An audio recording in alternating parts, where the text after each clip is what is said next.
Adisebaba. One New Year's Eve, people were running around trying to make it somewhere. The stingy old grumpy man, Mr. Scrooge, was looking out the window from his workplace. What nonsense! All these people running around in the cold. I hate New Year's Eve. Mr. Scrooge sat at his table and began to check the list of all the people that owed him money. With hesitation, his helper approached him and asked, Is it possible that I leave a little early today? You know, it's New Year's Eve and I must buy my son a present. No, you may not, mister. Present. How ridiculous. And why leave it to the last day? You should have bought it earlier. With great sadness, his helper returned to work. At that very moment, the door knocked. As grumpy as himself, his dog barked at the door. Mr. Scrooge's helper opened the door. His young nephew had come to visit him.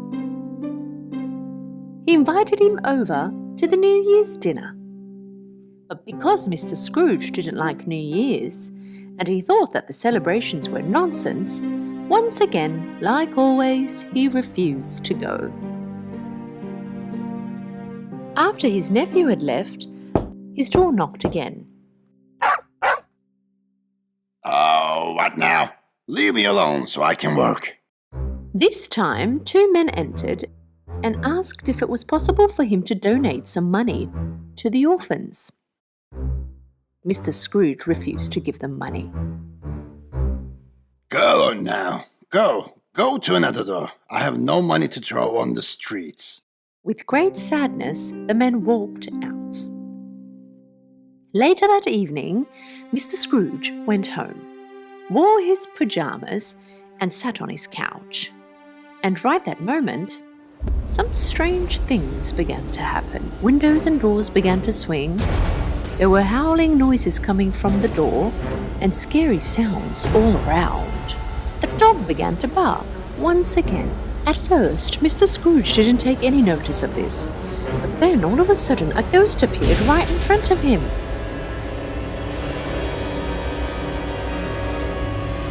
Mr. Scrooge had never been so frightened in his whole entire life. The ghost was his friend from work, who had just passed away. With great difficulty, Mr. Scrooge spoke. You, but how can it be? You died. Go, get away from me. Leave me alone. I haven't done anything wrong. The ghost's hands and feet were in shackles. He told Mr. Scrooge, due to his selfishness and greediness, he was punished and that his punishment was to walk around the world in shackles. And so he warned Mr. Scrooge not to make the same mistake he did. You go and mind your own business. You're dead. There you have it. Okay then. Just wanted to warn you. 3 other ghosts will visit you. One of them will show you your past. The other, your present. And the last one will show you your future life. Mr. Scrooge acted as if none of this had happened and headed off to bed. Soon after, a light caught his eye. When Mr. Scrooge opened his eyes, a child ghost appeared. It was the ghost from last year's New Year's Eve. Mr. Scrooge was stunned. Now we will take a little trip to the past. Oh, what's happening? Help! The ghost took Mr. Scrooge back to his childhood years. And there it was, Mr. Scrooge as a child, with his friends in the schoolyard decorating the tree like a Christmas tree. The kids were having so much fun.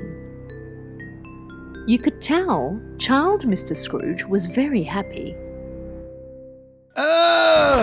Later on, the ghost took him to his first boss's house when he was a young man. They were having great time with his boss and his family. Mr. Scrooge's wife was also there. Together they were dancing and having so much fun. And at last, the ghost took Mr. Scrooge back to another New Year's Eve, which was in the past, but later on in his life. His wife began to cry. "Before we used to have so much fun. You used to care for me and love me, but now all you love is money. I have no room in your life anymore. I think we should part." Not being able to stand the sight of this, Mr. Scrooge asked the ghost to take him back. And suddenly he was home. This time round, a giant green-coloured ghost appeared in front of him. Now Mr. Scrooge was even more scared. It was this year's New Year's ghost. "Come with me. Let's see what's happening this New Year's Eve." Before he had any time to refuse, he found himself in his helper's home. In his poor helper's home was a very simple dinner table. Mr. Scrooge thought that everyone in the family hated him. Then he saw that this actually wasn't the case. His helper stood up and started to talk.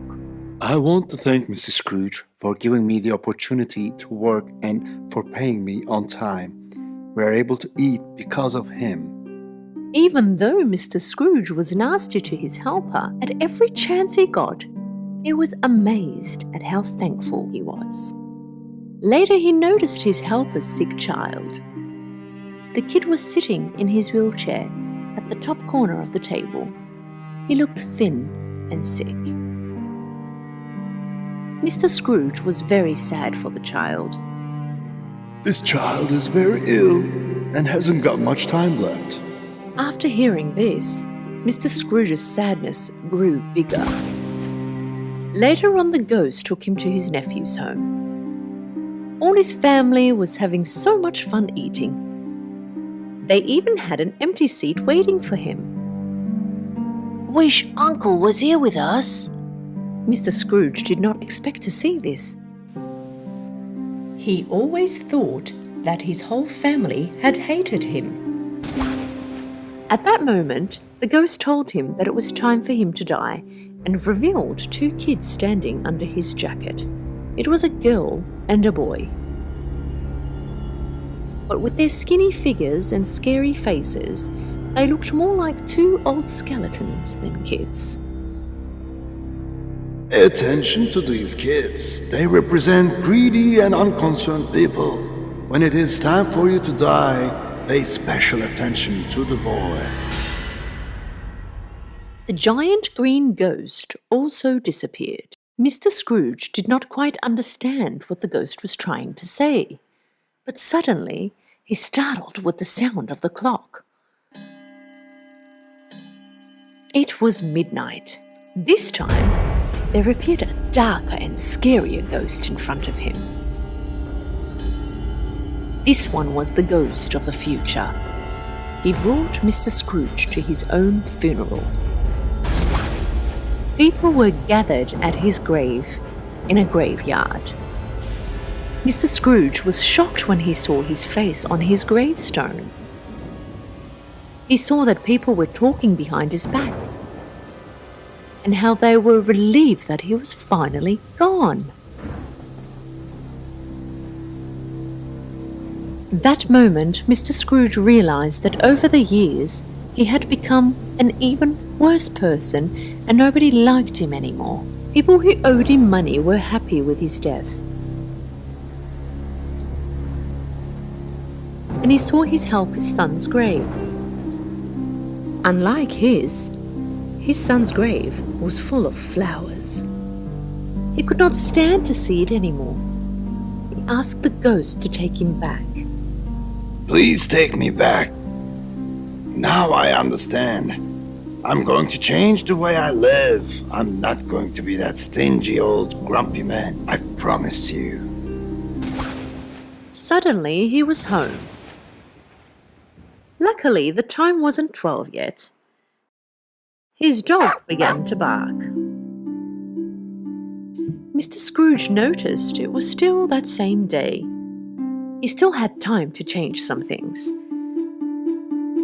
With great happiness, he jumped out onto the street. First, he visited the butcher. He bought a big turkey and asked if he could take it to his helper's home. Then he bought a toy and asked if they could take it to his helper's son.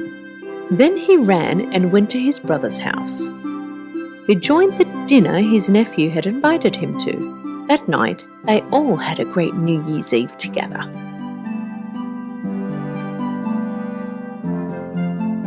Later on, he made sure his helper's son got the treatment he needed. He treated him as if he was his own son. He helped the poor. He got along with people better and treated them with warmth. He was never rude, selfish, or stingy. And nothing was ever going to be the same.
Dashing through the snow in a one-horse open sleigh.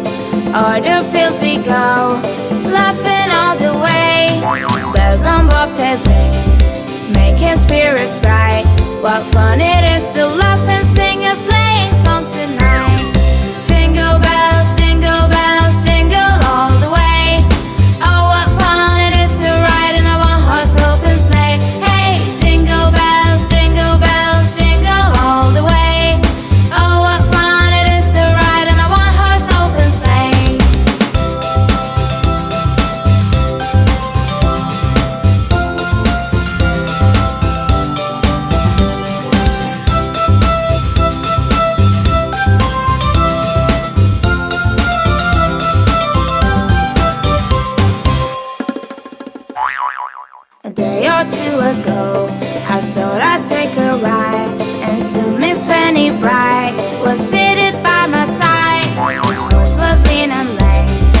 fortune seemed as lot. We got into